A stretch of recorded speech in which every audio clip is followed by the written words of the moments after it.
প্রথমে আদা জিরে লঙ্কা টমেটোর একটা পেস্ট বানিয়ে নেব। তারপর কড়াইতে মুগের ডাল দিয়ে ভালো করে ভেজে নেব। ওটা মুগের ডাল ভাজা হয়ে গেছে, তারপর কড়াইতে দিয়ে দেব তেল। তেল দিয়ে ওর মধ্যে নুন আর হলুদ দিয়ে পটলটা ভেজে নেব।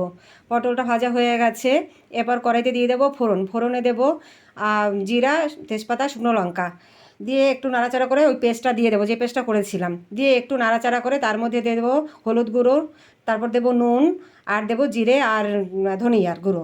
ভালো করে মিশিয়ে নেব যতক্ষণ না তেল ছাড়ে।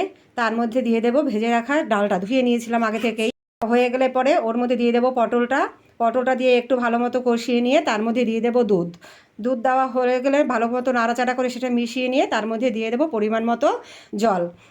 পরিমাণ মতো জল দেওয়া হলে একটু নাড়াচাড়া করে নেব, তারপর ঢাকনা দিয়ে ঢাকা দিয়ে দেবো। কিছুক্ষণ পরে তুলে নাড়া দেবো। হয়ে গেছে, এটার মধ্যে ঘি গরম মশলা দিয়ে নামিয়ে দেবো। রেডি হয়ে গেল পটলেশ্বরী মুগ। ভিডিওটি লাইক ও চ্যানেলটি সাবস্ক্রাইব করে দেবেন।